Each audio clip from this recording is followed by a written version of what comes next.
148 स्तंभ। Sir, am I Audible?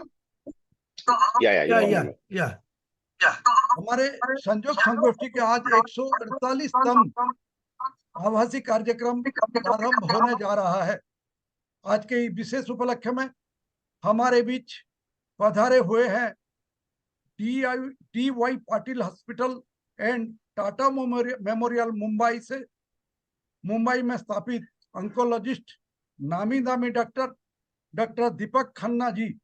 आप हमें हेड एंड नेक कैंसर के बारे में जानकारियां उपलब्ध कराएंगे। आप लोगों को जानकर विशेष खुशी होगी कि आज के यही विशेष अधिवेशन में डॉक्टर खन्ना साहब के सेवा डॉक्टर भगवान पंडा जी के माध्यम से प्राप्त हुआ है। आइए आप लोगों को मैं आज के संचालक प्रोफेसर शुभेंदु कुमार दास जी के पास ले चलता हूं। आगे उनको अनुरोध करेंगे कि वो डॉक्टर साहब के बारे में जो कुछ है बताएंगे और आज के कार्यक्रम को सफल रूप से संचालित करेंगे। प्रोफेसर शुभेंदु भाई जी, अभी ये मंच आपके हुए, आप अभी अपना कार्यक्रम चालू रखें। धन्यवाद। धन्यवाद श्री विभूति भूषण पाणिग्राही जी। यहाँ पर मौजूद सभी श्रोता भाइयों और बहनों को मेरी सप्रेम नमस्कार। हम सब बचपन से सुन के आ रहे हैं कि स्वास्थ्य ही संपद है। अंग्रेजी में इसे कहते हैं हेल्थ इज वेल्थ। अगर हम और एक कदम आगे बढ़े तो ये कहने के लिए ये कह सकते हैं कि हमारा शरीर ही हमारा जीवन साथी है। शरीर है तो सब कुछ है, नहीं तो कुछ भी नहीं। इसका मतलब ये हुआ कि हम सबको अपना शरीर का ख्याल रखना बहुत जरूरी है। अगर हम स्वस्थ रहें तो दूसरों का सेवा कर सकते हैं, दूसरों के स्वास्थ्य का ख्याल रख सकते हैं। अर्थात मानव अपने आप को बीमारियों से मुक्त रखना जरूरी है। हम सबको ये मानना पड़ेगा कि शरीर को बीमारियों से मुक्त करने के लिए डॉक्टरों का अवदान सबसे अधिक होता है। इसीलिए तो लोग डॉक्टरों को मानव रूप में भगवान मानते हैं। तो आज हमारे बीच में एक ऐसे महान डॉक्टर मौजूद हैं जिनके बारे में मैं थोड़ी ही देर में आप सबको जानकारी दूंगा। उससे पहले मैं हमारा ये संजोग के बारे में 2 शब्द कहूंगा। संजोग एक ऐसा व्हाट्सएप ग्रुप है जो सिर्फ और सिर्फ लाइक माइंडेड वरिष्ठ नागरिकों के लिए उद्दिष्ट है। ये मैक ग्रुप ऑफ इंस्टीट्यूशंस के अंतर्गत ह्यूमन पोटेंशियल डेवलपमेंट ट्रस्ट के सौजन्य से बनाया गया है। ये सब संस्थाओं का फाउंडर डॉक्टर हरप्रसन्न दास हैं, जिन्होंने समाज गठन और समाज सेवा में अपने जीवन समर्पित कर दिए हैं। इन संस्थाओं का लक्ष्य है मानव जीवन में मानविकता का विकास करना, गरीब और पिछड़े वर्गों के बच्चों को सहायता करने के साथ साथ उनके जीवन में अच्छा संस्कार लाना इत्यादि। इसी तरह संजोग का मुख्य उद्देश्य है कि वरिष्ठ नागरिकों के बीच एक पारिवारिक और मधुर संबंध स्थापन करना, सकारात्मक सलाह के साथ साथ अपने ज्ञान या प्रतिभा को दूसरे के साथ साझा करना इत्यादि इत्यादि। इसके अलावा वेबिनार के माध्यम से स्वास्थ्य, योगा, आध्यात्मिक प्रोत्साहित और प्रेरणात्मक चर्चे, अर्थशास्त्र और काफी सारे विषयों पर चर्चा, भजन गायन, मनोरंजन कार्यक्रम के अंतर्गत संगीत, हास्य रसात्मक चर्चाएं और अंताक्षरी आदि प्रस्तुत किए जाते हैं। संजोग के मुख्य प्रबंधक श्री राजकुमार सुतार जी काफी अच्छे तरीके से संजोग को चला रहे हैं और बहुत सारे लोगों तक पहुंचा रहे हैं। हमारे वरिष्ठ सदस्य श्री विभूति भूषण पाणिग्राही जी भी अपना सहयोग देकर वेबिनार का आयोजन करते हैं। आज का वेबिनार का शीर्षक है हेड नेक कैंसर अवेयरनेस, जिसके बारे में हमारे मुख्य अतिथि वक्ता डॉक्टर दीपक खन्ना जी हमें बहुमूल्य जानकारी देंगे।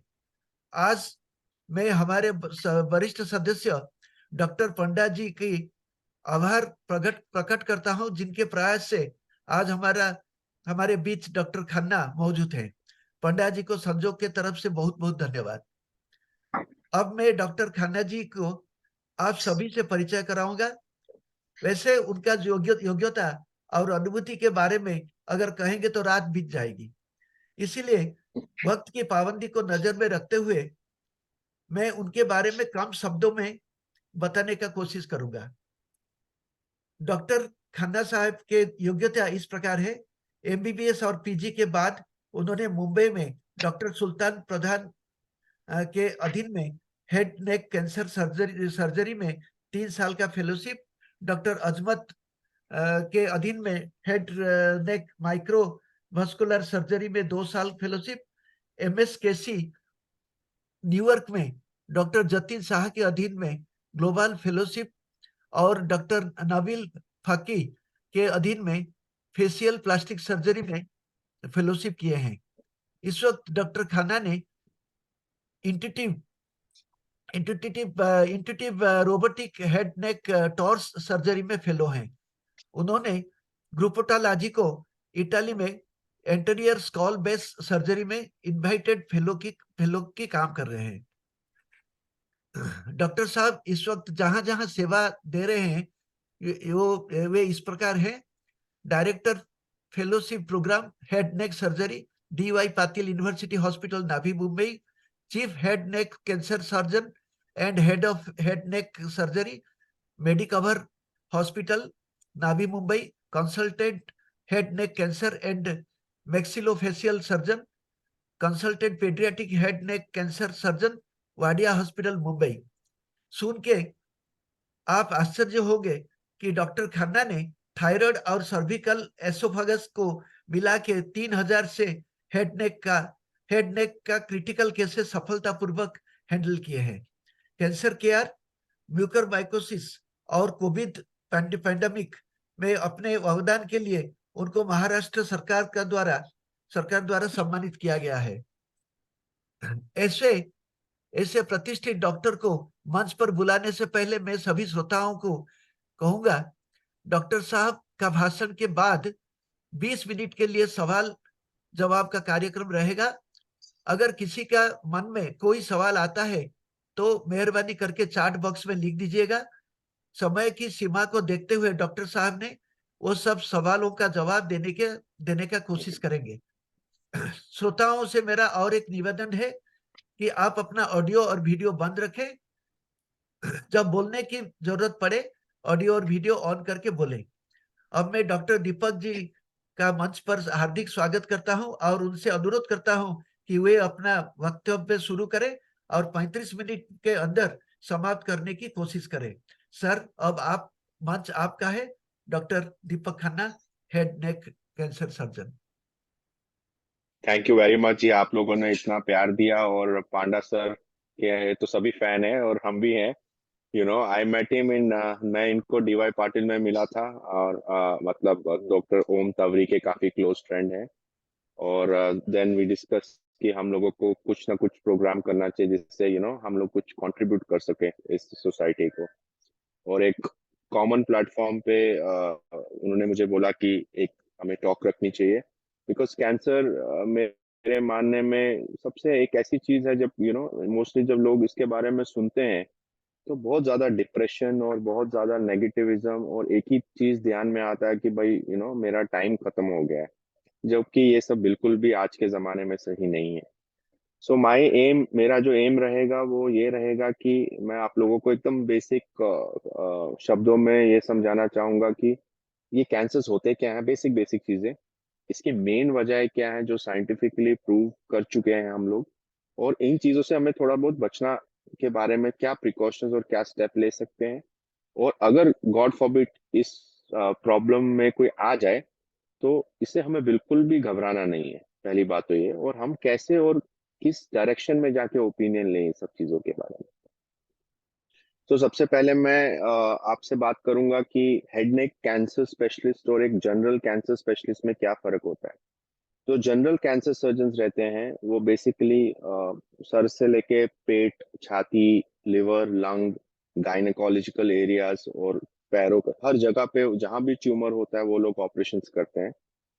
उनका सब स्पेशलिटी मोस्टली नहीं होता, तो वो लोग जनरल बॉडी को एक सिंपल तरीके से मतलब समझाया जाए तो ऊपर से लेके नीचे तक सब कुछ करते हैं। अब हमारे देश में, यूएस और यूके में तो पहले से ही था, लेकिन पिछले मैं कहना चाहूंगा कि 10 से 15 साल पहले से अभी हमारे देश में अवेयरनेस बहुत आ गया है। और हमारा, बिकॉज देश पूरा डिजिटल हो चुका है, और हमारा पूरा हर एक इंसान के पास इंटरनेट का एक्सेस हो गया है अभी मोस्टली पूरे, इवन छोटे छोटे गांव से लेके बड़े बड़े शहरों तक, और इवन उससे छोटे से छोटे, बिल्कुल छोटे जो तहसील्स होते हैं और सब डिस्ट्रिक्ट्स होती हैं, उनमें भी इंटरनेट है। तो ये सब होने की वजह से लोग अभी खुद इंटरनेट पे आके सर्च कर लेते हैं, और ये समझ भी लेते हैं काफी हद तक कि भाई अगर मुझे ये प्रॉब्लम है तो मेरे लिए डॉक्टर्स की लिस्ट में कौन सा स्पेशलिस्ट होगा। क्योंकि हमारे देश में सबसे बड़ा प्रॉब्लम जो मैंने पिछले 12-13 साल की प्रैक्टिस में समझा है, वो ये है कि लोग काफी ज्यादा मिसगाइड हो जाते हैं हमारे देश में।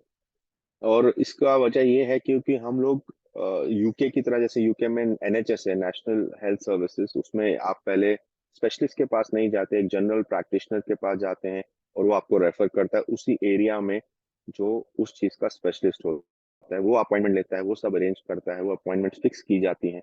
बट अभी खैर मैं ऐसा समझता हूँ हमारे देश में काफी टाइम है ये सब होने का। लेकिन मतलब बड़ी बात को छोटा करते हुए मैं ये समझाऊंगा पहले आप लोग, क्योंकि head and neck cancer specialist होता कौन है पहले तो।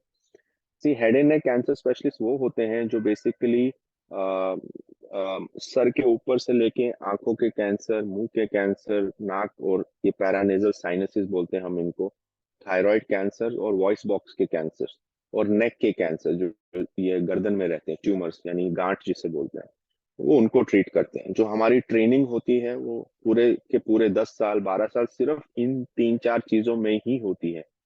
जबकि जो जनरल कैंसर सर्जन्स होते हैं उनकी training breast cancer, thoracic cancer, पेट के stomach cancer, liver cancer, pancreas, so उनका एरिया ऑफ वर्किंग बहुत ज्यादा बड़ा होता है, और उनमें से काफी लोग हेड नेक भी करते हैं।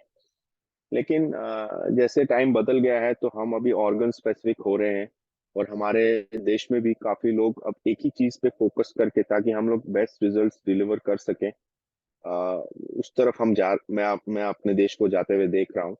और मुझे ऐसा लगता है कि वो एक सही अप्रोच है, बिकॉज एक ऐसी चीज है कि अगर मैं सिंपल चीज जैसे चाय बनाता हूँ सुबह, और अगर मैं सारी जिंदगी चाय ही बनाऊं, तो ये बट ऑब्वियस है कि मैं वो चाय बनाने में मुझे शायद कोई बीट ही नहीं कर पाएगा एक दिन। क्योंकि मेरा जो माइंड सेटअप है, जो मेरा सोच का तरीका है, मेरी अप्रोच जो है एक काम करने को, जो मैं रोज सुबह शाम दिन रात एक ही चीज करता हूँ, ऑब्वियसली हाथ की रिफाइननेस, वो बीमारी को समझने का तरीका, वो टीम अप्रोच जो चाहिए, और पेशेंट को एक बहुत ही ऑड सिचुएशन से नॉर्मल सिचुएशन में लाने का जो एफर्ट है, वो बट ऑब्वियस है कि एक बहुत साल की ट्रेनिंग के बाद समझ आ जाता है हमें। सो हमारा देश और मोस्ट ऑफ अस, हम लोग काफी लोग अभी एक ही एरिया में स्पेशलाइजेशन करते हैं, जिसको हम सब स्पेशलिटी ट्रेनिंग के थ्रू किया करते हैं। यानी हम एक डिसाइड करते हैं एरिया बॉडी का। जैसे कि मेरे केस में मैं माउथ कैंसर्स के लिए हमने बहुत 3-4 हजार ऑपरेशन माउथ कैंसर्स के किए हैं। और माउथ कैंसर हमारे देश में बहुत ज्यादा कॉमन भी है, लोग काफी गुटखा और टोबैको रिलेटेड प्रोडक्ट्स खाते हैं। तो पहला क्वेश्चन मैं अपने आप से ही आपको मैं ही पूछ लेता हूँ कि भाई कैंसर वर्ड जो है, हम लोग क्यों इससे इतना घबराते हैं। इसी मेन रीजन हमारा ये होता है कि हम लोग सही टाइम पे एक प्रॉब्लम को सॉल्व करने में थोड़ा लेट हो जाते हैं। जैसे कि एक सिंपल सी चीज मैं आपको बोलता हूँ, जो हमारे 80 to 90% पेशेंट्स लाइक हर लाइफ के स्पेक से आते हैं, from top notch to middle class, lower middle class, working class, whatever. जो भी लोग हमारे पास आते हैं उनका एक ही चीज रहता है कि साहब मेरे को कैसे हो गया। मीन्स एक सेल्फ बिलीफ है हम लोगों में, जो एक फॉल्स सेल्फ बिलीफ है। क्योंकि देखिए बॉडी है, बॉडी में सही भी होता है, गलत भी होता है, और काफी कुछ जेनेटिक भी होता है। इम्यूनिटी हर इंसान की अलग होती है।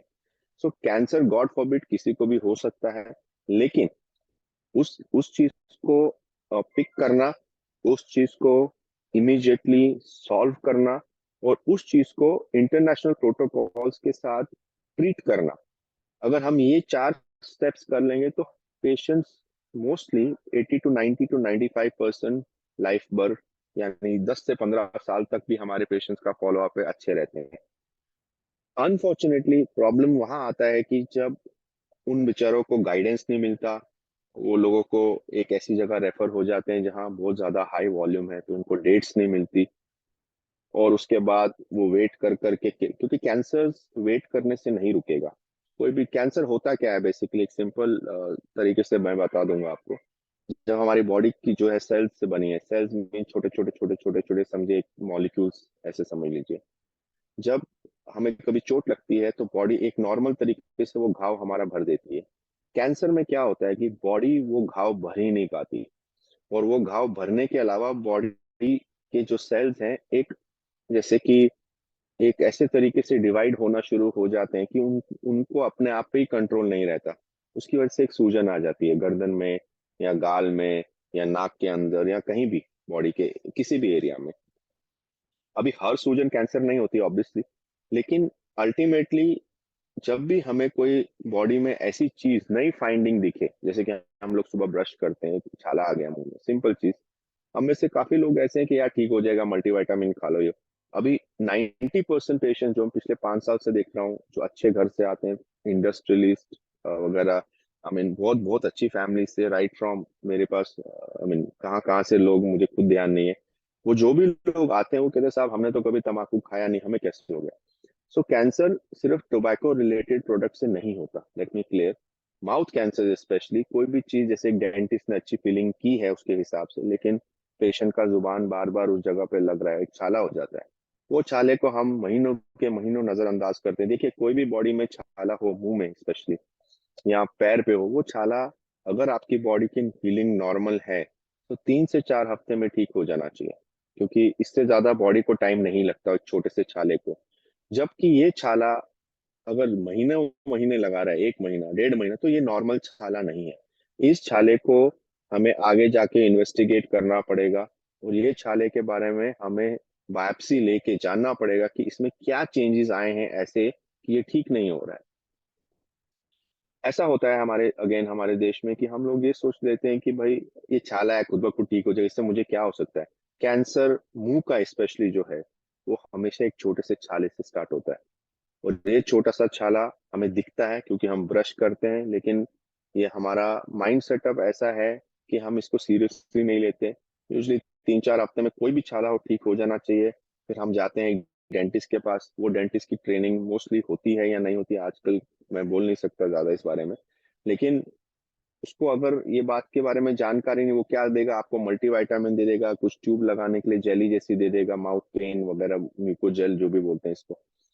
उससे होता है कि आपके सिम्टम्स में रिलीफ आ जाता है, और अल्टीमेटली आपको ये लगता है बस यार आराम आ गया, डॉक्टर साहब बहुत अच्छे हैं, दवाई दे दी।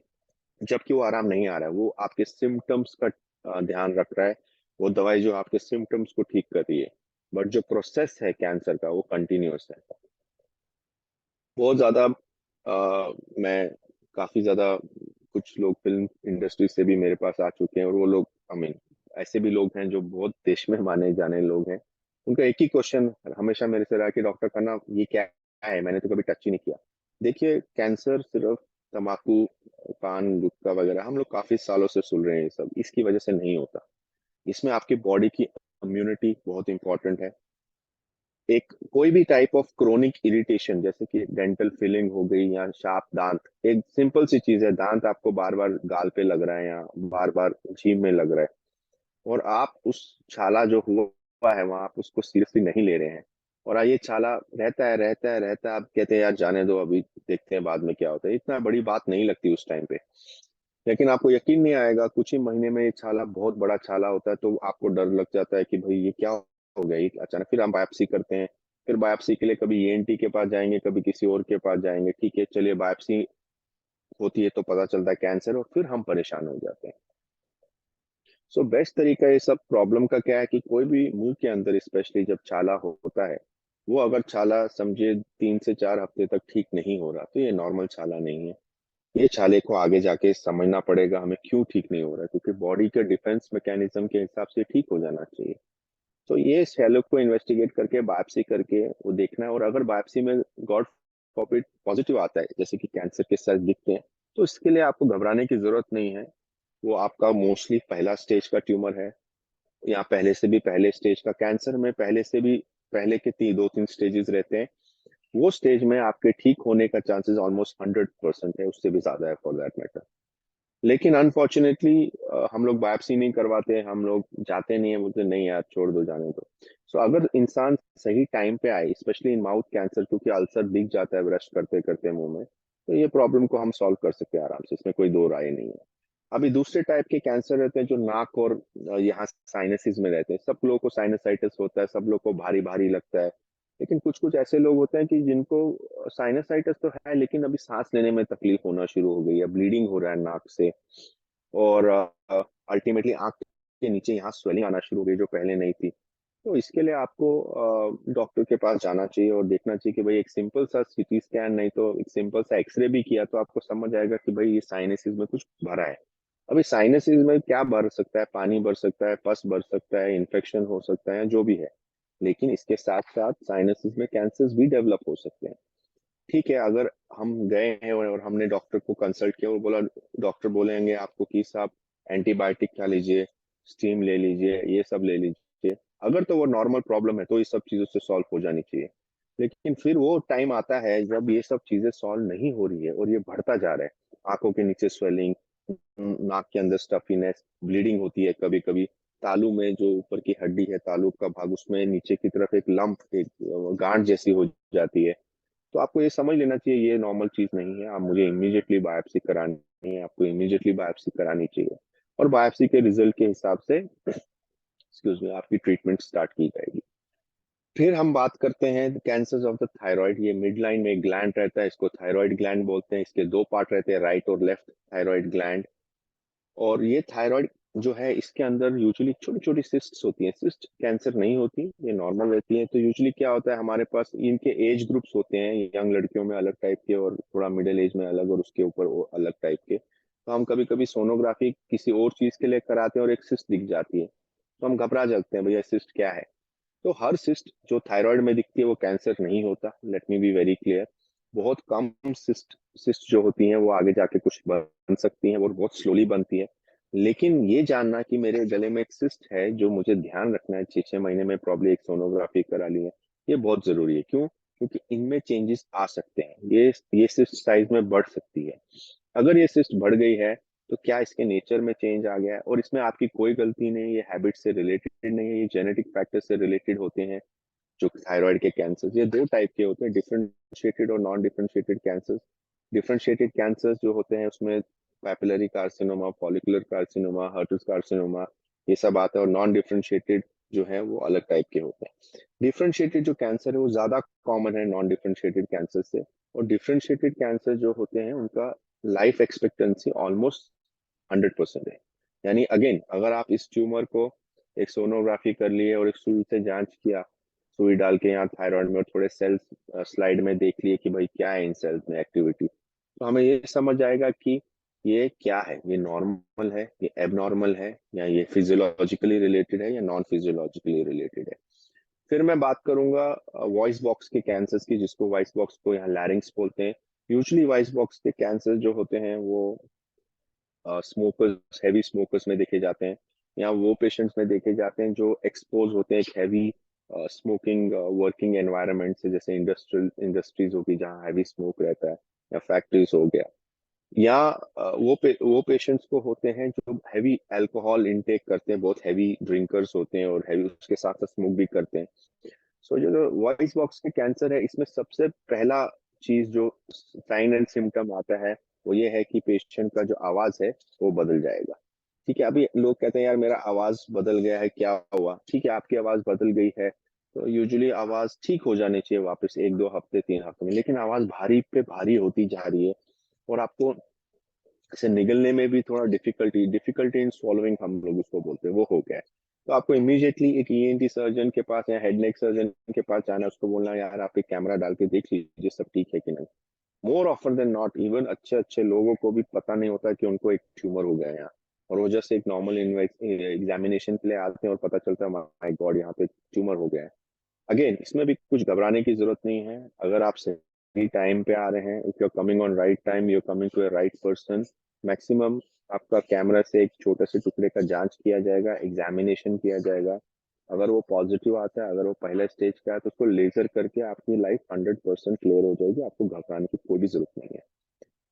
और फिर मैं बात करूंगा वो ट्यूमर जो गर्दन में होते हैं, जैसे कैंसर्स ऑफ द नेक, जिनको लिम्फ नोड्स बोलते हैं। यहाँ एक छोटी छोटी गठांस होती हैं। बेसिकली ये जो लिम्फ नोड्स होते हैं वो मुंह मुंह के कैंसर, साइनसिस के कैंसर, आईलिड के कैंसर और सलाइवरी ग्लैंड जो हमारे थूक बनाने वाले ग्लैंड होते हैं, ये सब ग्लैंड्स को ड्रेन करते हैं ये लिम्फ नोड्स। तो कभी कभी क्या होता है, ये लिम्फ नोड्स के अंदर भी कैंसर आ जाता है। अभी प्राइमरी ट्यूमर जिसको हम बोलते हैं, बेसिकली जो मेन कैंसर है वो कहीं और होता है, लेकिन यहाँ एक नोड आ जाएगा, एक सूजन आ जाएगी। मोस्ट ऑफ द टाइम हम ये सोचते हैं कि भाई खांसी जुकाम है, ये सूजन ठीक हो जाएगी, तो घबराने की कोई जरूरत नहीं। सूजन ठीक हो जानी चाहिए अपने आप। अगेन 3 से 4 हफ्ता, बहुत बहुत 5 हफ्ता, ये सब ठीक हो जाना चाहिए। एंटीबायोटिक्स के साथ आपको ये एंटी सर्जन या जनरल सर्जन के पास जाएंगे, वो कहेंगे साहब आप एंटीबायोटिक खा लो। उसके साथ साथ एंटीबायोटिक और एंटी इंफ्लेमेटरीज और विटामिन सी वगैरह ये जो लोग सब देते हैं, उसके साथ यूजुअली ये सब प्रॉब्लम सॉल्व हो जानी चाहिए 3 से 4 हफ्ते में, उससे ज्यादा नहीं लगना चाहिए। जब ये प्रॉब्लम सॉल्व होने के बावजूद बढ़ जाती है, फिर आपको एक स्पेशलिस्ट की जरूरत है। आप जाके अपना स्कोपी कराइए, जिसको हम लोग इनडायरेक्ट लैरिंजोस्कोपी कहते हैं, आईडीएल। और एक कैमरा मुंह के थ्रू डाला जाएगा और आपका वोकल कॉर्ड्स को देखा जाएगा ऐसे दूरबीन से, और ये देखा जाएगा कि वहाँ वोकल कॉर्ड्स में कुछ दिख रहा है क्या। अगर कुछ नहीं दिख रहा और फिर भी प्रॉब्लम है, तो हम कुछ स्कैन्स वगैरह मांग सकते हैं आपसे, जैसे कि CT scan of the neck. हम लोग पूरा एनाटॉमी को देखेंगे कि भाई वहाँ कोई ग्रोथ है या नहीं है। और उसके बाद हम अपना अलग स्टेप लेंगे जिसे हम कहते हैं बायोप्सी। सो हमेशा जो भी कैंसर हो हेड एंड नेक एरिया में हो या बॉडी में, पहले इमेजिंग होता है। इमेजिंग मीन्स एक्सरे तो आजकल के जमाने में बहुत कम हो गए हैं, यूजुअली सीटी स्कैन से ही स्टार्ट होता है। सो एक सीटी स्कैन हो गया, और सीटी स्कैन के बाद जब हमें ग्रोथ, एक छोटी सी गठान दिखती है कहीं भी बॉडी में, तो हम एक बायोप्सी कर लेते हैं और बायोप्सी को कंफर्म करके फिर आगे का ट्रीटमेंट प्लान करते हैं। तो ये बेसिकली मोटा मोटा और सर्वाइकल इसोफेगस, बेसिकली क्या होता है कि जो इसोफेगस जो खाने की नली है वो गर्दन से चालू होती है, और उसके ऊपर के भाग में कभी कभी हमें सॉल्विंग मीन्स खाना लेने में तकलीफ हो रही है, लेने में, तो हम लोग क्या करते हैं यार, कुछ एसिडिटी।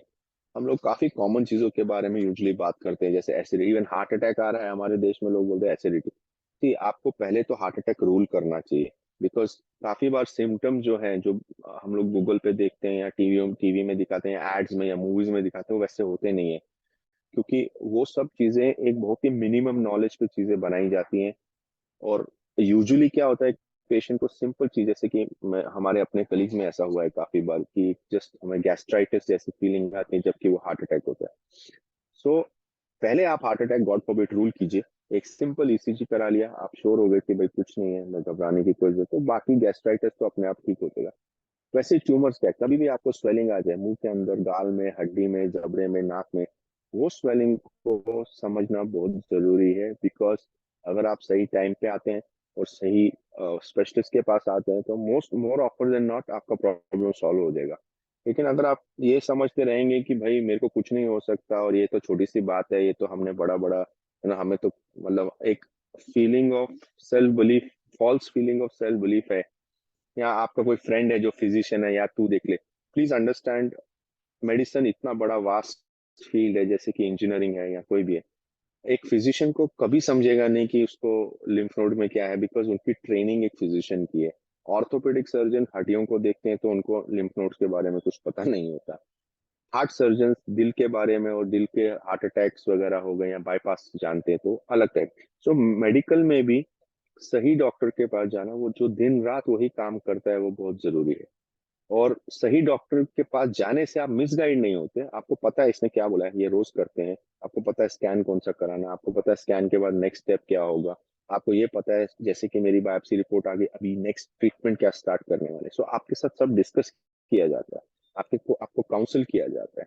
और इवन मतलब आई होप सो हमारे आज इस टॉक के बाद इवन आपके फ्रेंड्स कलीग्स कभी भी मतलब ये प्री फिक्स माइंड सेटअप जो है हमारे देश में, भाई वहीं जाना है, यहाँ ऐसा नहीं होता है। आप अंडरस्टैंड कर लीजिए, ट्रीटमेंट कोई भी डॉक्टर दे, सिर्फ वो क्वालिफाइड होना चाहिए, नंबर 1। नंबर 2, वो पेशेंट को एक अपने फैमिली की तरह ट्रीट करना चाहिए। जैसे कि गॉड फॉरबिड अगर मेरे को अपने पेरेंट्स का ऑपरेशन करना है, तो मैं वही तरीके से वही सिस्टम बेस्ड ऑपरेशन करूंगा जो चाहे फॉर एग्जाम्पल मैं अपनी फैमिली के लिए कर रहा हूँ। जब तक ये चीज एक क्लिनिशियन में नहीं आएगी, आपके रिजल्ट्स अच्छे नहीं आएंगे, बिकॉज बॉडी काफी बार वैसा बिहेव नहीं करती जैसा करना चाहिए।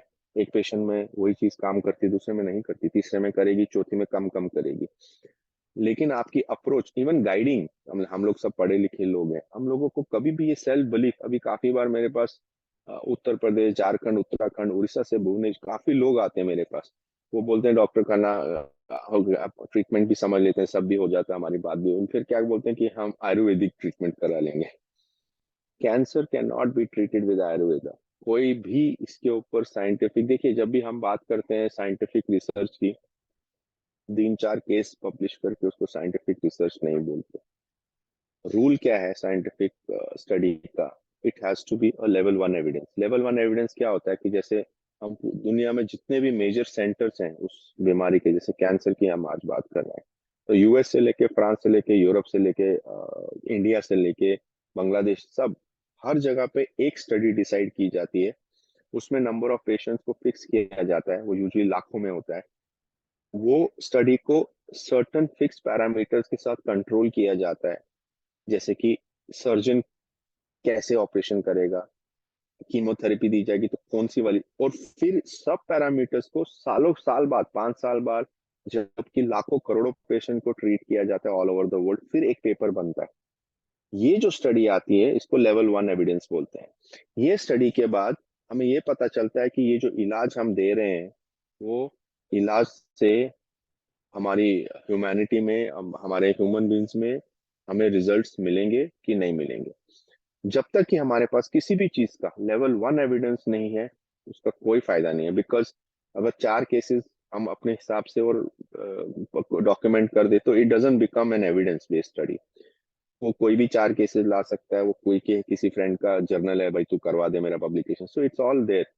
लेकिन किसी चीज को मानने से पहले, किसी चीज के बारे में सुनने से पहले हमें ये समझना चाहिए कि जो एविडेंस की बात हम करते हैं, कि आजकल हम लोग सब एविडेंस बेस्ड की बात करते हैं। एविडेंस क्या है? So evidence has to be a level 1 evidence, level 2, level 3, level 4, level 5 evidence. 5 level रहते हैं। Lowest level is 5, top is 1। So जब तक कि लेवल 1 या 2 लेवल का हमारे पास एविडेंस नहीं है, हम उस ट्रीटमेंट को नहीं मान सकते, और वो ना ही मानना चाहिए। हमारे अपने कलीग्स में भी ऐसा हुआ है। I am not against ayurvedic medicine, कि for example knee pain, she was taking I think some ayurvedic medicine और homeopathy, I am not very sure, she landed up with liver failure and ultimately she underwent a liver transplant surgery and which she did not make it. हमारा अपना friend था, he's a surgeon in Wardha. so जब भी हम treatment कराते हैं, कोई भी कराएं, we should just know कि it is a certified, scientifically approved treatment given by a scientifically certified approved person। बस हमें इतना करना। आप किसी के पास भी जाइए, आप कहीं भी जाइए। दूसरी बात मैं बताना चाहता हूँ शॉर्ट में, कि जब भी हम पेशेंट्स को रेफर करते हैं, जैसे कि फॉर एग्जांपल हमारे देश में कि कैंसर हो गया तो आप यहाँ चले जाइए, कैंसर हो, जस्ट अंडरस्टैंड कि जब हम एक सिस्टम में किसी को रेफर करते हैं, वो सिस्टम के बारे में हमें जानना बहुत जरूरी है। यूजुअली जो हाई वॉल्यूम सेंटर्स रहते हैं, कोई भी हो वो, वहाँ पेशेंट लोड बहुत हैवी रहता है, और हैवी पेशेंट लोड में एक स्टैंडर्ड ट्रीटमेंट को देना इतना इजी नहीं रहता, क्योंकि लोग इतने रहते हैं, डॉक्टर्स कम रहते हैं, ऑपरेशन थिएटर्स भी कम रहते हैं। तो उसमें क्या होता है कि जितनी जल्दी वो पेशेंट लोड को कम कर सकते हैं वो लोग करते हैं, अपनी तरफ से पूरी कोशिश से करते हैं। लेकिन कहीं ना कहीं ऐसा हो जाता है कि लोग, वेटिंग लाइंस बहुत लंबी हो जाती हैं, और वेट कर करके आधे से ज्यादा लोग ट्यूमर एड, क्योंकि कैंसर किसी के लिए रुकता नहीं है। हम हमें जानना है ये कि 2 से 3 हफ्ते में कैंसर का एक स्टेज ऊपर हो सकता है, डिपेंडिंग पेशेंट का इम्यूनिटी कितना है, डिपेंडिंग वो किसी किसी चीज का ट्रीटमेंट ले रहे हैं।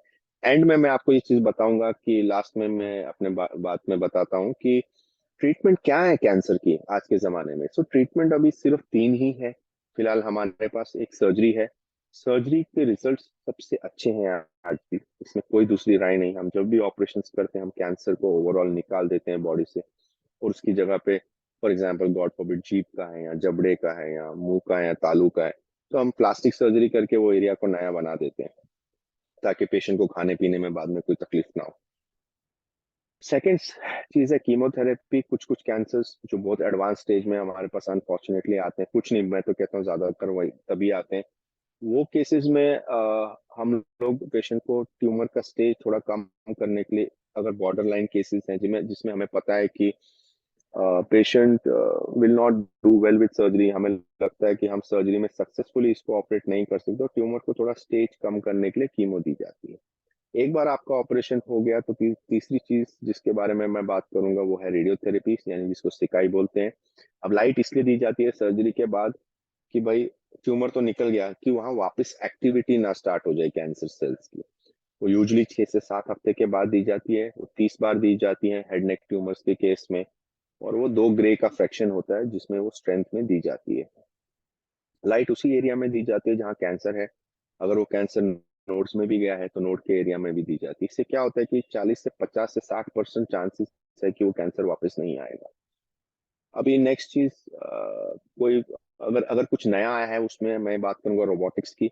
रोबोटिक्स से क्या हो गया कि जो थ्रोट कैंसर्स हैं, जो हम पहले पूरा यहाँ से ओपन करते थे, हड्डी को काटते थे फिर जाते थे, अभी ऐसा नहीं करते हम लोग सिर्फ एक रोबोट का आर्म होता है पतला सा, वो अंदर जाता है, मुंह पेशेंट का खुला रहता है, और वो एक आर्म छोटा सा हम लोग एक कंप्यूटर नेविगेशन सिस्टम से कंट्रोल करते हैं, और वो एक आर्म जो है वो ट्यूमर काट के बाहर आ जाता है।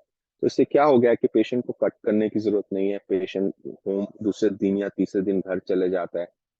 डिसएडवांटेज इस चीज का ये है कि हमारे अभी भी कंट्री में हर जगह पे रोबोट्स अवेलेबल नहीं है, बिकॉज रोबोट्स की कॉस्ट 40 to 50 करोड़ होती है एक रोबोट की।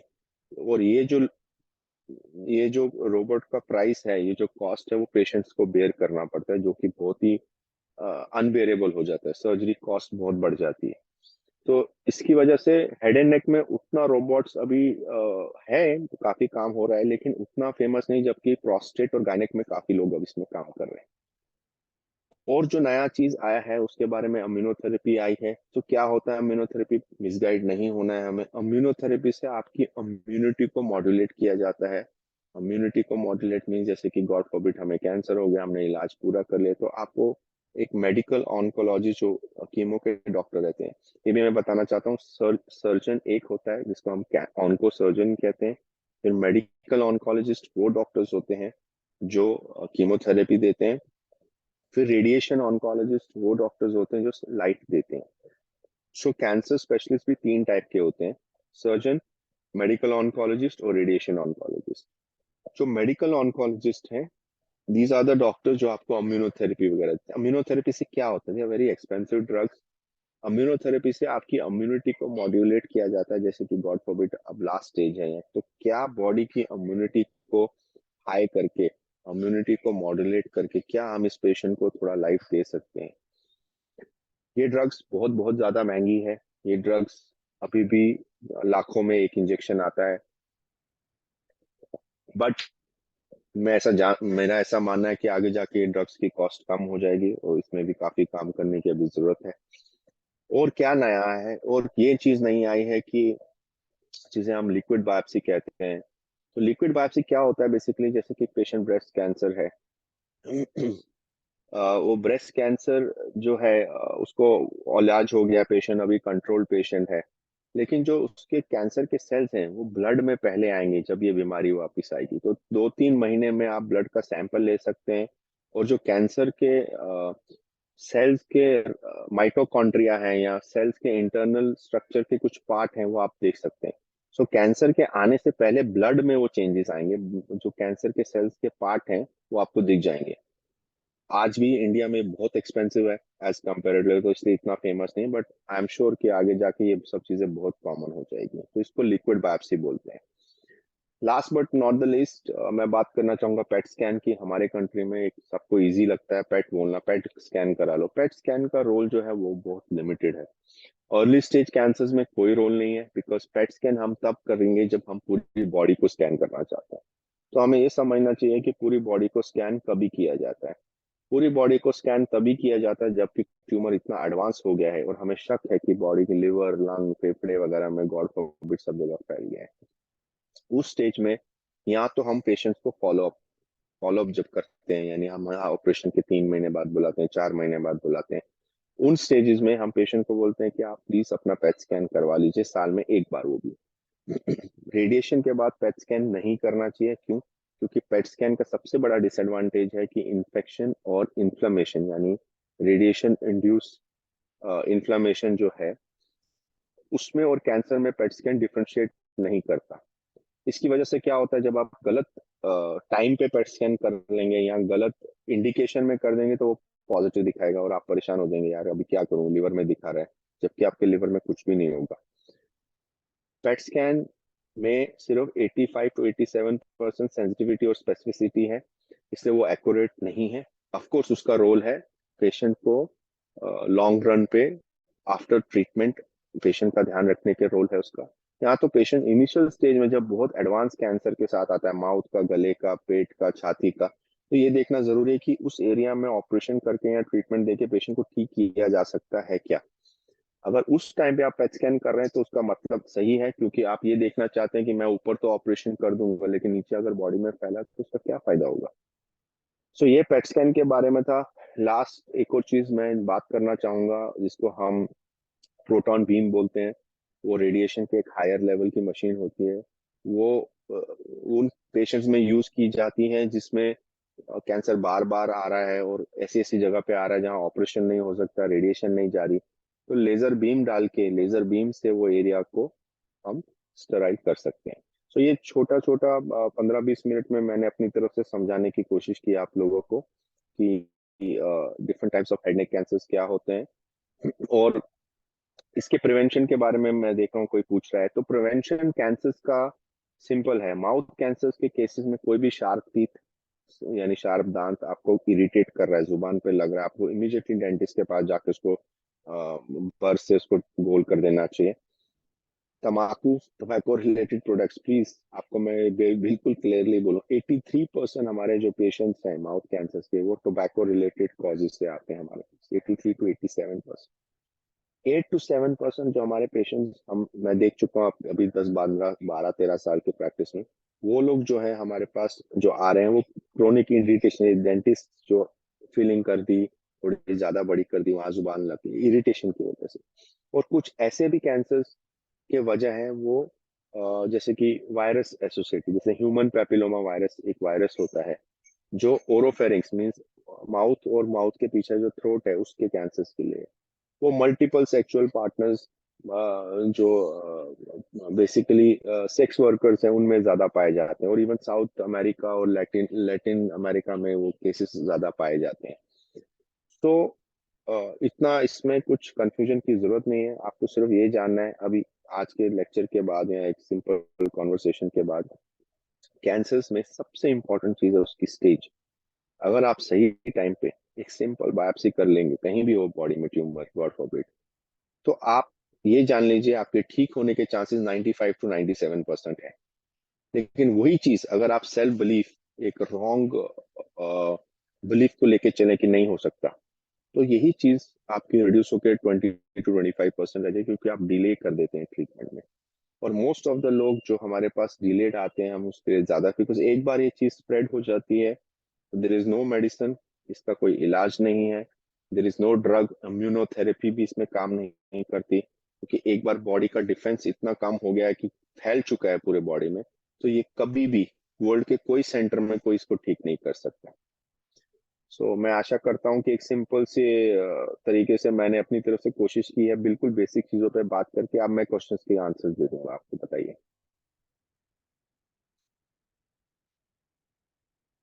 If there are any questions, I can answer them.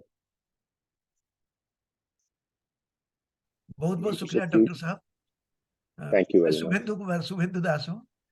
हाँ जी दास जी बोलिए। तो बहुत अच्छी तरह आपने समझाया, और अभी कुछ क्वेश्चन बॉक्स में कुछ क्वेश्चंस है, मैं पढ़ के सुनाता हूँ हाँ जी। कि हमारा हेमंत कुमार दास जी ने ये क्वेश्चन पूछे कि it appears from the speech of doctor Khanna that every part of the body can be affected by cancer. Doctor Khanna, kindly enlighten us which part of the body is unaffected by cancer and why. In case See, of brain understand. cancer, in Yeah, case of please. brain cancer, if it is there, how treatment is made? मतलब इनका कहना है कि कोई कोई ऐसा कोई अंग है बॉडी में जो कि कैंसर में अफेक्टेड नहीं होगा, शायद उनका ऐसा कोई भी अंग नहीं है which cannot be affected by tumor. You have to understand first what is cancer. Cancer is uncontrolled division of normal cells. जब normal cells they don't die but they keep on multiplying without control, without any kind of negative feedback mechanism, it results in the formation of a tumor. How does a tumor spread? Tumor can spread by 4 ways: through your lymph nodes, which is lymph nodes which I spoke about, through blood. अभी body में हर जगह blood है, blood तो दिमाग में भी जाता है, आंख में भी जाता है, सो ब्लड में ये सेल्स चले जाते हैं, इसलिए ये कैंसर स्प्रेड होते हैं. और it can directly spread, means यहाँ से यहाँ चला गया, यहाँ से यहाँ चला गया. और फोर्थ वे है, ये जो कैंसर के सेल्स हैं ये शेड होते हैं. शेड मींस एक किस्म से उनको फेंका जाता है एक जगह से दूसरी जगह पे. सो 4 तरीके हैं मोटा मोटा. या कुछ कैविटीज बॉडी में, जैसे छाती का एक कैविटी है, उससे दूसरी कैविटी में जाएगा, उससे तीसरी कैविटी में, पेट की कैविटी में. तो जहां जहां बॉडी में least resistance, path of it follows the path of least resistance, नहीं तो ब्लड से, नहीं तो लिम्फ नोड से. और बॉडी का every part can have a tumour unfortunately. तो उनका जो सेकंड पार्ट का क्वेश्चन, सेकंड पार्ट का जो था वो, in case of brain cancer if it is there, how treatment is made. See, I'm not a neurosurgeon, but I just can tell you briefly that brain tumors are of different types. If it's a localized tumor and if it's in an area which can be operable, definitely surgery is the first line of treatment. Even after surgery, very calculated amount of radiotherapy and some role of chemotherapy is there. So you have to, most important is which doctor to go. I'll rather tell you that you have to go to a neurosurgeon who does more of neurotumors. See, every neurosurgeon doesn't do neurocancers. Every plastic surgeons don't do plastic surgery, which includes reconstruction. So, again, a problem in our country, we don't understand. Plastic surgeon doesn't mean he can do the best nose. शायद उसने जिंदगी में एक भी case नहीं किया है. So you're understanding. So he might be good in the hand, he might be good in the arm reconstruction, but nose mein he can be very bad. So please understand, you have to find out ki this doctor does he do such cases. Sabse important, because in a practice out of 1,000 cases, if you get one, he's not the right guy. You have to find a neurosurgeon who does neurotumors very well, who's known for his work in neurotumors. Sir next question जो है हमारा श्री राजकुमार सुतार जी ने लिखे हैं, is cancer preventable. 100% preventable unless you're unfortunate, because some cancers are because of your immunity levels going down. Now, there are a lot of genes which play a role, like for example, in the intestine, in the rectum, in the colon, in the stomach. उसमें आपका कोई कसूर नहीं होता, unfortunately. So, body के जो gastro system है, simply gastric system, stomach, colon, intestine, और even the एनोरेक्टल एरिया, इसमें जो ट्यूमर्स होते हैं वो बॉडी के चेंजेस के अंदर से ही होते हैं, उसमें कोई भी प्रिवेंशन नहीं है. हाँ, डाइटरी हैबिट्स में अभी जब हम बात करते हैं कोलोन कैंसर्स की, यूजुअली रेड मीट जो होता है, मटन जिसे हम बोलते हैं, या बीफ हो गया, it is not very very good for your digestive system, क्योंकि ये अल्सरेशन करता है, इसको डाइजेस्ट करना बहुत मुश्किल होता है. तो जब अंतड़ियों से पास होता है तो ये छील देता है अंतड़ियों को. तो उससे क्या होता है, अल्सर्स बन जाते हैं. और अगर ये ulcer, patient is eating mutton और एवरीथिंग एवरी डे, तो ये घाव, ये जो छाला है, और भी बड़ा हो जाता है, फिर बड़ा बड़ा होकर एक ट्यूमर में डेवलप हो जाता है. So red meat is one of the contra indications. Usually Kashmir की तरफ या हमारे ठंडे जो एरिया, लद्दाख, लेह, हिमाचल, यहाँ लोग मीट बहुत, मटन बहुत खाते हैं. इवन कैलकाटा वगैरह में भी लोग काफी खाते हैं, इवन बंगाल में भी खाते हैं. तो ये जो एक स्पेसिफिक टाइप ऑफ कैंसर कुछ हैबिट्स की वजह से है. हैबिचुअल कैंसर्स को प्रिवेंट किया जा सकता है, जैसे टोबैको एंड रिलेटेड प्रोडक्ट्स. अभी बहुत सालों से हम ये सुन रहे हैं, लेकिन हम देखते हैं कि स्कूलों के सामने टपरी वाले हैं, और हम ये देख रहे हैं आराम से हर जगह पे हमारे कंट्री में सब कुछ ही मिलता है.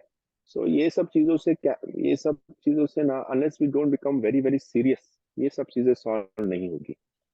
और ये समझ लेना कि मैं ये कर रहा हूँ और मुझे नहीं हो सकता, ये सबसे बड़ा प्रॉब्लम है. बिकॉज ये किसी को भी हो सकता है, बड़े से बड़ा, छोटे से छोटे आदमी को हो सकता है. हमने हर लेवल का आदमी देखा है इस बीमारी में, और हमने ये भी देखा है कि उस टाइम पे आप बहुत ज्यादा डीमोटिवेट हो जाता है. आपने फैमिली भी हो जाती है। सो हैबिट्स को कंट्रोल करना, अभी सब ये बोलेंगे, डॉक्टर्स बोलेंगे एक्सरसाइज करो, डॉक्टर्स देखिए अगर आपकी इम्यूनिटी कम है, आप ये भी पूछ सकते हैं कि इतना लोग स्मोक करते हैं सबको क्यों नहीं होता है, बिकॉज उनकी इम्यूनिटी अभी तक उनको बचा रही है। सिंपल। अगर आपकी इम्यूनिटी के जो सेल्स हैं, कैंसर को मारने वाले सेल, और कोई भी टेस्ट ऐसा नहीं है जिससे हम ये जान सकते हैं कि आप वो रिस्क फैक्टर्स में हैं कि नहीं। अगर आपकी बॉडी में वो सेल्स हैं कि आप स्मोक कर रहे हैं दिन में 50 सिगरेट तो भी आपको कुछ नहीं हुआ, मीन्स आप बहुत बहुत लकी हैं और आपकी इम्यूनिटी अभी तक आपका साथ दे रही है।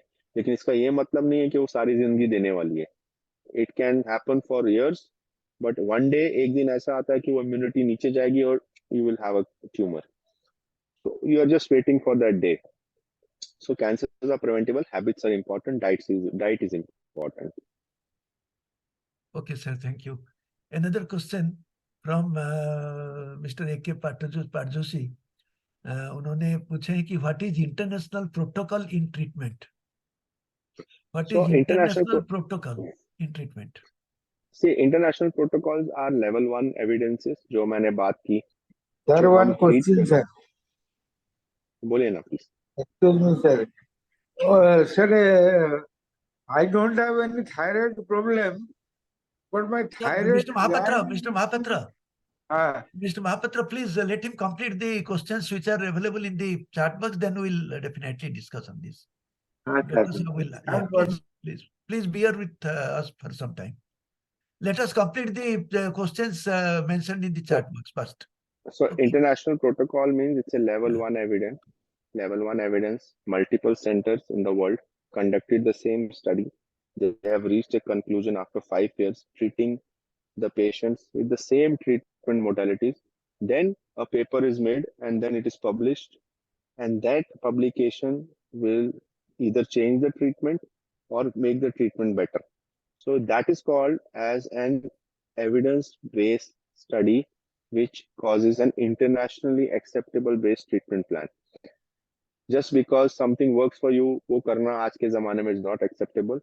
जो वर्ल्ड में वो चीज के बारे में बोला गया है, वो एक्सेप्ट हुई है चीज, हम उसी को फॉलो करते हैं अभी. We don't go in anything we like or something. There are protocols, we follow those protocols. So protocols are nothing but steps which are level 1 evidences. Okay, sir. Thank you. Then another question is, which part of body is more susceptible to cancer?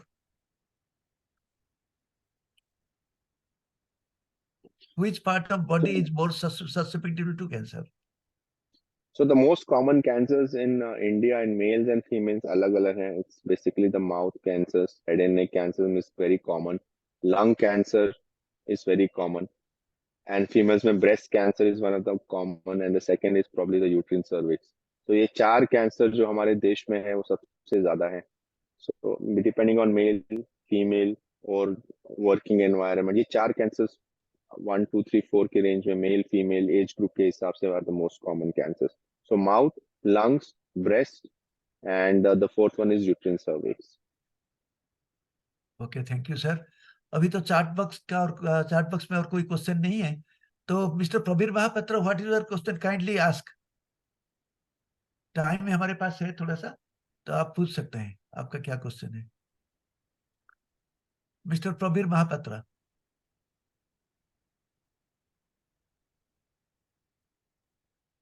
Mr. Mahapatra is not available. Sir, can I ask one question? Yeah, sure. my thyroid gland is a little bit enlarged. Hello? Okay, हाँ जी बोलिए sir. Sir, my thyroid gland is a little bit enlarged, but it is not that much visible, but a little bit swelling there. But I don't have any thyroid problems, and diabetes is normal, and BP is also normal. Okay, so thyroid basically is a gland जो आपके center of the neck is, it's there. There are two halves, right and left. So thyroid glands basically produce a hormone which basically helps you in multiple things. I'll not go in those details because otherwise whole night we'll go in this. So just understand that if your thyroid gland is enlarged, only thing you need to do is, there are two things. Just get your thyroid profile, which includes T3, T4, and TSH. Sir, that Maximum is to normal, sir. okay. That is, So excuse me, sir, that is normal. okay. So second thing you can do is probably an ultrasonography. Keep on doing ultrasonography. FNAC I have done, but it was also normal, sir. So nothing needs to be done. If FNAC is normal, if what is the Bethesda score in your FNAC? Second, sir. 2, na? It is benign. So these are these scores basically tell us that how much is the chance that these cells are going towards the tumor. So Sir, there I is a have shown Bethesda. it to, sir, one cancer specialist I saw, he is Dr. Samal, but he told me that everything is normal, you need not worry for that. But still then Bas. I am having some doubts. So I asked these No. questions to you, sir. So again, when you say a cancer specialist, you should say it's a thyroid problem. I need to see a head and neck. If it's a breast problem, I need to see a breast surgeon. If it's a lung problem, I need to see a thoracic surgeon. If it's an abdominal problem, I need to see a GI surgeon. If it's a gynec problem, I need to see a gynec onco. So आप सबके लिए future जो है वो ये आने वाला है अभी. That अभी वो टाइम गया कि no, listen. वो सुबह से शाम तक सब करेंगे, वो नहीं होता है अभी. आगे जाके इवन ये डिग्रीज जो है ये भी स्टॉप हो जाएंगे मोस्टली, बिकॉज अभी हमारे पास हर एरिया का सब स्पेशलाइजेशन का डिग्री है. So now whenever we have a problem, we go to a person who's in charge of that area. बोलते हैं ना, एरिया का कमांडर रहता है. Thank you, sir. Because of that doubt only I have asked, sir. No And, problem. You're most welcome. You're most welcome, sir. Sir sir, No देखिए problem. ना, sir actually जब thyroid की sir, बात can चल I रहा है, talk to you later on for these things? You're most welcome. You can call me anytime after 8:39, any day, between 9 to 10. sir, Sir, when I we took are discussing your thyroid, mobile number, sir. No problem. You can take it from the team. बोलिए. Next, is there any other sir question? नहीं, thyroid का जो बात चल रहा है तो इसी में मेरा एक डाउट था कि जो TSH होता है, सपोज दैट गोज बियॉन्ड 10 और beyond 12 beyond 13, so is there any possibility of being affected by cancer? ऐसे मतलब उसका कोई ऐसे See, yeah. So very important question. So the most important thing is TSH. What is TSH? So it is a thyroid stimulating hormone. So जो thyroid stimulating hormone है वो तब बढ़ता है जब आपका थायराइड हार्मोन कम हो जाएगा. तो बॉडी का रिस्पॉन्स है, ब्रेन में ग्लैंड होता है जो वो हार्मोन नीचे भेजता है. वो बोलता है भाई दिस पेशेंट जो है इसको थायराइड की जरूरत है, तो तू थायराइड को स्टिमुलेट करो कि वो और हार्मोन बनाए. That is why it is called as thyroid stimulating hormone. So whenever your thyroid levels, the thyroxine level will go down, the thyroid stimulating hormone level will increase. So there are very high chances that there is a problem. So it will further need a investigation such as your ultrasonography, और अल्ट्रासोनो के साथ he probably अगर nodule है आपका तो उसको एक FNAC करके हम लोग जांच कर सकते हैं. But thyroid TSH should be in a range of 2.5 to 5.5 if I remember. ये रेंज में है तो इट्स ओके. 6-7 भी ठीक है, पर अगर बहुत ही ज्यादा आ रहा है TSH तो that means there is some problem which needs further investigation. okay sir, okay, thank you sir. So now Mrs. Renuka Panda, kindly ask your question. We are running shortage of time, so Thank you. Sir, good evening. Sir, you have Good evening, madam. very soft and positive attitude towards cancer and cancer patient. और इसके लिए आपको शुक्रगुजार है हम लोग कि कुछ प्रॉब्लम होने से हम कैसे मालूम करेंगे कि हम कौन सा स्पेशलिस्ट पास जाएंगे. ऐसा कौन सा अलार्मिंग सिचुएशन होगा जिससे हमको मालूम पड़ेगा कि हमको ऑन्कोलॉजिस्ट या कौन सा स्पेशलिस्ट बॉडी में कौन सा प्रॉब्लम जो बहुत दिन से रहता है तो हमको कैसे मालूम पड़ेगा? हाँ, सो मैं वही बोल रहा हूँ मैडम. आजकल पहले क्या होता है जब हम ऑन्कोलॉजिस्ट की बात करते हैं तो देयर आर 3 डॉक्टर्स की बात आती है. एक सर्जन होता है ऑन्कोलॉजिस्ट, एक मेडिकल ऑन्कोलॉजिस्ट होता है जो कीमो के डॉक्टर हैं, और एक रेडिएशन वाले होते हैं, रेडिएशन ऑन्कोलॉजिस्ट. सो आइडियली कोई भी प्रॉब्लम हो तो सर्जन को पहला मिलना जरूरी है. क्यों? क्योंकि सर्जन हमको ये असेस करता है कि इसको ऑपरेट करके इसको बॉडी से बाहर निकाल सकते हैं कि नहीं. क्योंकि अगर आप रॉन्ग डॉक्टर के पास चले गए, फॉर एग्जाम्पल एक मेडिकल, तो मेडिकल ऑन्कोलॉजिस्ट को ये नहीं पता होता सर्जरी कैसे करनी है, और वो अगर आपको कीमो दे दिया पहला, तो सर्जरी करने का चांस नहीं रहेगा, तो केस खराब हो सकता है। जी तो आइडियली कभी भी God forbid, if you feel या किसी को गाइड करना, he should always see a surgeon. और सर्जन में भी कौन सा सर्जन देखें, सो वही मैंने पहले भी बताया, आजकल हमारे यहाँ देश में पिछले 10 साल से, जब से हमने ये प्रैक्टिस स्टार्ट किया, हेड एंड नेक अलग हो गया, मुंह और गले के सर्जन अलग हो गए। अभी वो ईएनटी भी हो सकता है, वो जनरल सर्जन भी हो सकते हैं, वो मैक्सिलोफेशियल सर्जन भी हो सकता है। फिर आता है हमारा ब्रेस्ट सर्जन। अभी ब्रेस्ट सर्जन यूजुअली जो छाती के सर्जन है, ब्रेस्ट सर्जन, वो सिर्फ ब्रेस्ट का ही सर्जरी करते हैं, तो वो जनरल सर्जन होते हैं। फिर पेट के जो सर्जन है वो गैस्ट्रोइंटेस्टाइनल सर्जन या जनरल सर्जन होते हैं। और फिर जो पैरों और हड्डियों के कैंसर के ट्रीटमेंट, उनको ऑर्थो के बाद जो ऑन्कोलॉजी करते हैं, ऑर्थो ऑन्को, वो होते हैं। फिर जो गायनेक है, जैसे कि यूट्रस हो गया, यूट्रिन सर्विक्स हो गया, उसके लिए somebody known as gynaec onco. So जो भी पार्ट इन्वॉल्व है उसका अब अलग स्पेशलिस्ट हो गया। अभी वो पूरा बॉडी का ऊपर से नीचे वाला नहीं है, और आगे जाके रहेगा भी नहीं, जैसे चल रहा है हमारे देश में। अभी हर एरिया के एक स्पेशलिस्ट रहते हैं, और वही एरिया में काम किया जाता है, ताकि उस एरिया को अच्छी तरह कंट्रोल किया जाए। तो नाउ आई थिंक और सर, कुछ ज्यादा क्वेश्चन मैं नहीं सर ले सकते हैं। क्या क्या करने से हम अलर्ट रह सकते हैं कि कुछ ऐसे कैंसर जैसा बीमारी कोई नहीं भी, हो सकता है?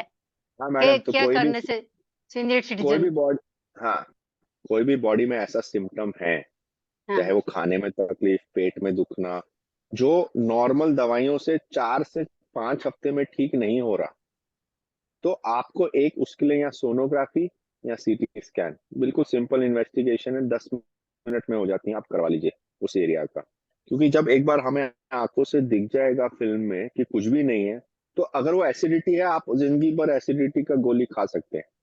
लेकिन अगर ये सोच के कि वो एसिडिटी है, और अगर भगवान ना करे वो आगे कुछ और निकला, तो वो लेट हो जाएगा, और आपको यकीन नहीं आएगा, मैक्सिमम लोग उल्टा करते हैं, वो एसिडिटी सोच के आते ही नहीं है, तो पेट में एक बड़ा ट्यूमर होता है, वो फैल जाता है, तब तक बहुत लेट हो गया होता है। कैंसर क्योरेबल है आज के जमाने में, लेकिन कैंसर का स्टेज, कौन सा स्टेज में पेशेंट आ रहा है, वो सबसे इंपॉर्टेंट है। इलाज से भी ज्यादा इंपॉर्टेंट स्टेज में, स्टेज सही है तो कैंसर 95% to 97% क्योरेबल हो चुका है अभी। सर, अब सीनियर सिटीजन को क्या मैसेज देंगे हम लोग हेल्दी रहने के सीनियर लिए? सीनियर सिटीजन को यही बोलना है, मैं सबकी तरह तो नहीं बोलूंगा, आप जितना चल सकते हैं सिंपल वॉकिंग करिए, जिम जाने का कोई जरूरत नहीं है। आपको इस दिल में जो आता है, सिर्फ ये याद रखिए, जो आपकी डाइट है, जो आपके एज के हिसाब से होनी चाहिए, वो डाइट जितना कंट्रोल कर सकते हैं, डायबिटीज वगैरह को अवॉइड करना है वो करिए, और आपके दिल में जो है वो सब करिए। हाँ, लेकिन जब कुछ सिम्टम आता है बॉडी में, जैसे सिंपल चीज, मेरे को यार आज भारी भारी लग रहा है, वो भारी भारी चीज को नॉन सीरियसली नहीं लेना है। वो आपको भारी 10 मिनट लग रहा है, ओके। अगर आपको 1 घंटा लग रहा है, इट्स नॉट ओके। आप जाके एक सिंपल ईसीजी करवा लो, इससे किसी की जान बच सकती है, इससे किसी की फैमिली बच सकती है। एक सिंपल चीज, ईसीजी 2 मिनट लगते हैं होने को, वो ईसीजी डॉक्टर, फिजिशियन या कार्डियोलॉजिस्ट देखेगा, बोलेगा ईसीजी चेंजेस, आप एडमिट हो जाओ, एंजियोप्लास्टी करना पड़ेगा। लेकिन अगर आप नहीं हो सकती। सर अब thank you sir, thank you so much. You most तो वेलकम मैडम। सर, तो now we have come to the final stage of our webinar today almost. तो आपने सर बहुत बहुत शुक्रिया आपको, आपने जनरल सर कैंसर और हेड नेक कैंसर के बारे में जो डिफरेंस है वो बताए, mouth cancer, nose cancer, sinus cancer, thyroid cancer, differentiative और नॉन डिफरेंशिएटिव कैंसर में क्या फर्क है, लैरिंक्स कैंसर, इम्यूनोथेरापी और पेट स्कैन, ये सब के बारे में बहुत अच्छी तरह समझाए। We are very clear about all this things. और इसमें लेजर बीम ट्रीटमेंट भी कैसे होता है, वो नए नए जमाने, आजकल का जमाने का। So all these things we have understood very minutely. तो मुझे आज ये वेबिनार संचालन करने का मौका देने के लिए मैं श्री राजकुमार सुतार जी और श्री विभूति भूषण पाणिग्राही जी से को आभार प्रकट करता हूँ। इससे पहले कि धन्यवाद प्रस्ताव के लिए मैं अनुरोध करूं, मैं श्री भगवान पंडा जी को 2 शब्द कहने के लिए अनुरोध करता हूँ। भगवान पंडा जी, आप शायद मौजूद हैं, kindly speak 2 words. Time we are running shortage of time, but 2 minute आप बोल सकते हैं जरूर। उसके बाद हम धन्यवाद प्रस्ताव रखेंगे। भगवान पंडा सर। थैंक यू शुभेंदु बाबू। आज का पांडा ये जी। मंच में हमें बोलने के लिए कुछ है ही नहीं, क्योंकि आज कंप्लीटली आज फील्ड हमारे दीपक जी के हैं। एंड आई थिंक सब लोग ने एंजॉय किया होगा। और हम जो हमको कुछ मालूम नहीं था इसके बारे में, बहुत कुछ हम लोग को मालूम पड़ा। और उसका प्रिवेंशन और डरने की सबसे बड़ा है कि घबराने की बात नहीं है। सीनियर सिटीजन हम लोग का भी डरने की बात नहीं है। बट इमीडिएटली कुछ भी अगर होता है 4 हफ्ते में, अगर कुछ ठीक नहीं होता, इमीडिएटली हम लोग को जाना चाहिए डॉक्टर के पास। ये हम लोग अभी माइंड में स्टोर कर देना चाहिए। Let us not wait for children और एनीबॉडी एल्स। इमीडिएटली हम लोग करें। और किसी को तकलीफ होगा, you please get in touch with us. और दीपक जी भी है हमारे साथ, इमीडिएटली एक फोन कर लीजिए, he will definitely guide us. So we are lucky to have Deepak ji with us today. Thank you very much Deepak ji, thank you very much. My pleasure, sir. For this. God bless you, sir. I'll just say one thing. You are all our elders, and God bless you for many years. If we can do simple things in a simple way, no harm can happen. It's only when we don't want to do those simple things. A simple thing like an ECG can save heart attacks, but we take acidity ki dawai. So many lives are lost because patients are taking pantoprazole. Chest pain hai, pantoprazole. Gas ho gaya. See, gas ho gaya, it's not solving with one medicine. Means there is some big problem. You need to do an ECG. Small lump. So many people come to me, Dr. Khanna, lump. What is it? ये तो ऐसे ही होगा. We do an FNAC, it comes as a tumor. कैसे हो गया? You need to understand body is a very complicated machine. We have to take care of it. We have to go for a basic exercises. No need to go to 2 hours gym, but walk nicely, listen to good music, and try to enjoy every day of your life, irrespective of personal issues and whatever. They will always remain. It's with all of us. But you have to make sure till you're on this planet Earth, try to do your best, try to work for as many people as possible, and try to achieve your goals. Everybody's goals are different. Ours is different, yours are different. But together and together only, if we put something in our mind and we genuinely help people, I think we can solve most of our problems. बहुत बहुत शुक्रिया sir, बहुत अच्छे से आप समझाएं। Thank you very much, my pleasure. धन्यवाद बुलाने के लिए। और कभी भी हमारी सेवा की जरूरत है तो I am always at Medicover hospital Kharghar. DY Patil, you most welcome sir. Okay sir. Thank you अभी अभी जो फॉर्मेलिटी हमारा है कि मैं अभी श्री विभूति पाणिग्राही जी से अनुरोध करूंगा, वो अपना मतलब जो धन्यवाद प्रस्ताव रखेंगे और उसके बाद हमारा आज का वेबिनार समाप्त होगा। विभूति पाणिग्राही सर। धन्यवाद सर। हाँ जी, ये जो लास्ट 1 आवर शायद जिंदगी का सबसे फ्रूटफुल आवर था मेरे लिए। बहुत कुछ जानकारियां आपसे हासिल हुई, इसीलिए तहे दिल से आपको शुक्रिया सर। संजोग परिवार, ये जो परिवार सीनियर सिटीजन लोगों का परिवार है सर, और ज्यादातर सीनियर सिटीजन आज उपस्थित रहे आपके ये जो सलाह सुनने के लिए। और मेरे को लगता है कि सब कोई आपसे जो सुने हैं अपना काम में जरूर आएगा। इसीलिए आपको बहुत बहुत धन्यवाद सर। धन्यवाद सर। सेवा में आप उपस्थित हुए और हम लोगों को जो जानकारियां दी वो हमारे लिए बहुमूल्य था सर। इसीलिए आपको हाथ जोड़ निवेदन है, हमारे लिए ऐसे ही कुछ आप हमारे बड़े हैं, आपको हाथ धोने की जरूरत नहीं है। आप हमें कभी भी सेवा का वो दीजिए, हाथ जोड़ने और ऐसा अपना जी हाथ जोड़ने बड़े छोटे का कुछ नहीं है सर। आप जो महान काम कर रहे हैं वो सबसे बड़ी बात है।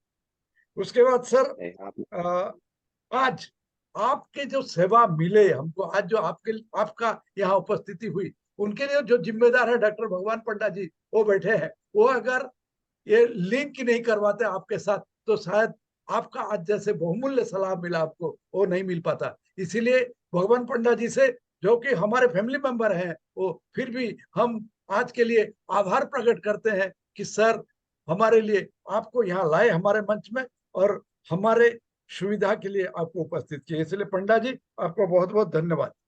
उसके बाद हमारे ये जो संजोग परिवार है, ये संजोग परिवार में 2 सदस्य हैं जो कि फाउंडर मेंबर हैं, डॉक्टर हर प्रशांत जी और डॉक्टर सुतार जी। ये दोनों के बिना ये अपना जो संजोग परिवार है ये नहीं चल पाता है। इसलिए उन दोनों को भी मैं हाथ जोड़ धन्यवाद प्रकट करता हूँ। के बाद सर टेक्निकल सपोर्ट्स हैं हमारे Sushmita, sister Sushmita and her team, वो उन लोगों का सहायता के बगैर ये सब काम नहीं हो पाता है। इसीलिए उन लोगों को भी मैं बहुत बहुत धन्यवाद प्रकट करता हूं। उसके बाद आज जो यहाँ उपस्थित हुए, अपने बारे में कुछ जानकारियां हासिल की और कुछ क्वेश्चन पूछ के आपसे अपने सहूलियत के लिए वो कुछ टेक होम संदेश लेके जा रहे हैं, उनको भी बहुत बहुत धन्यवाद। और आखिर में फिर आपको निवेदन करता हूँ। You have left Suvendu bhai.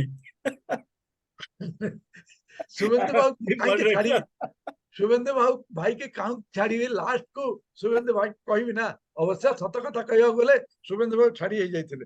1 number रे मु नाटा लिखी। तो शुभेंदु भाई क्षमा करिवे। नहीं नहीं किछि नहीं, we are all family members. Exactly. No formality. तो शुभेंदु भाई आज जो संचालन कले, यही संचालनटा मध्य अति उच्च कोटिर थिला। Thank you very much. समस्त को आउ थरे धन्यवाद। थैंक यू नमस्कार, वेरी जय मच। जगन्नाथ। नमस्कार, जय जगन्नाथ। Thank you. जय जगन्नाथ।